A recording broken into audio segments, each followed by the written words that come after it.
Orang Indonesia yang tidak punya paspor ada 85% penduduk. Tahu artinya? Bahkan dari 15% yang berpaspor terbanyak tercatat hanya paspor haji. Artinya apa kira-kira?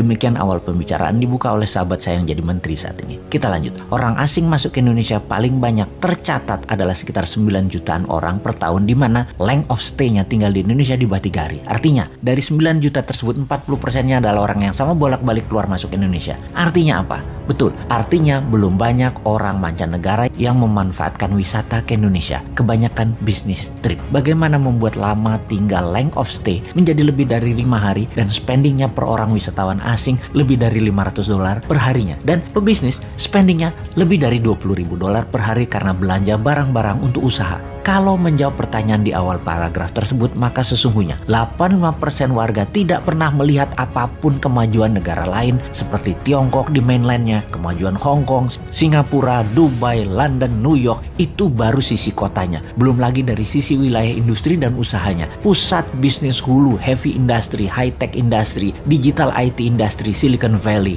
military industrial complex, farmasi industrial complex, food estate, dan lain sebagainya. Juga dapat dipastikan buku yang dibaca, informasi yang diterima sebatas kulit dan covernya saja. Ditambah lagi pasti tidak pernah berjumpa kaum bilioner properti atau properti mogul, whaler, bilioner Wall Street, venture kapitalis, bilioner entertainment, bilioner sport, bilioner heavy industry, bilioner food industry, precious metal bilioner, dan ratusan bilioner dari berbagai bidang usaha. Karya-karya kekinian, biomedical, RNA, dan DNA engineering, teknologi radar dan satelit, HARP, mesin perubah cuaca, nuklir, reaktor non-uranium, plus bursa-bursa pusat perdagangan bahan baku, mineral, kimia, persenjataan makanan, dan ribuan industri hulu lainnya. Karena itu, kalau New Mind mendapat mandat, maka dalam 5 tahun pertama ini, tahun terpenting untuk bisa membuat 10 juta orang lebih untuk belajar ke seluruh dunia dibayari negara. Di awalnya kirim 1 juta orang belajar ke Amerika, 1 juta orang belajar ke Tiongkok, dan 8 juta orang ke sisa dunia.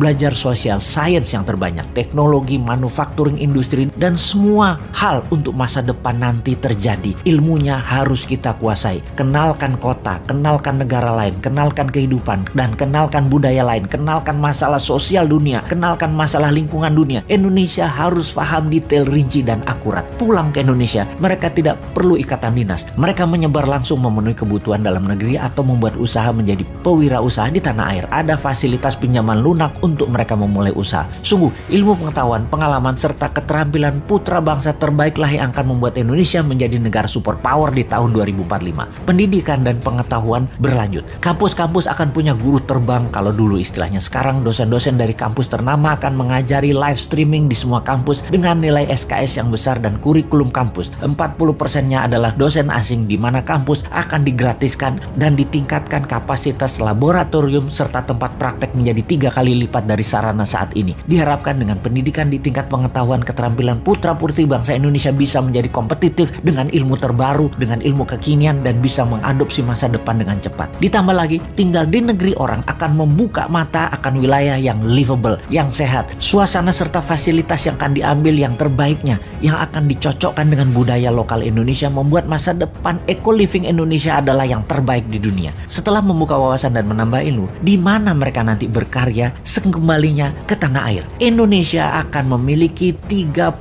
kek kawasan ekonomi khusus dengan luas rata-rata 3.000 hektar. Setiap kek akan memfokuskan pada beda-beda produksinya di setiap daerah di mana bisnis tersebut berada. Kita menargetkan setiap kek akan menampung 1 juta populasi, di mana saat ini kita sudah punya kek seperti Jababeka. Jababeka ada 1 juta orang hidup di sana, dan kawasan ekonomi khusus Jababeka GDP per kapitanya saat ini adalah 8 kali GDP per kapita nasional, yaitu $32.000. Indonesia akan punya 30 kek baru disebar di seluruh Indonesia. Ditarget dalam 20 tahun ke depan GDP per kapita kawasan kek mencapai $100.000 per kapitanya. Di kek, pengusaha tidak bayar pajak selama 5 tahun, juga mendapatkan kebebasan pajak free tax hingga 15 tahun untuk produk yang 100% ekspor. Free tax hingga 25 tahun untuk industri dengan tenaga kerja di atas 20.000 orang, dan produknya mayoritas untuk ekspor dengan bahan baku mayoritas dari dalam negeri. Kawasan kek adalah zona produksi, bisnis midstream, dan hilirisasi industri manufaktur. Kawasan di luar kek adalah penghasil atau hulu, bahan baku, juga kawasan pasar.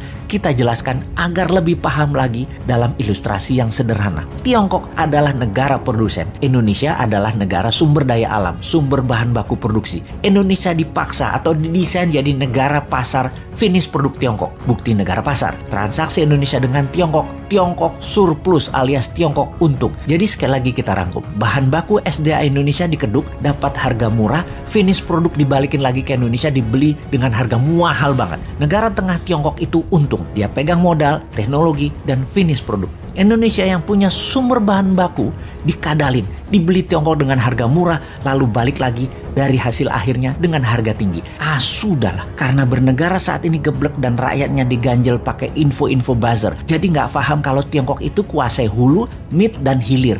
Kita yang ambiar. Jadi ke depan kita bagaimana? Ya seperti usulan di awal, buat kawasan ekonomi khusus, pakai printing money pembiayaannya. Kayak zaman Newman nanti adalah bagai Tiongkok yang kita geser ke dalam kawasan. Bahan bakunya dari dalam negeri, dikelola di dalam negeri, hasilnya untuk dalam negeri dan ekspor, itu baru jenius bernegaranya.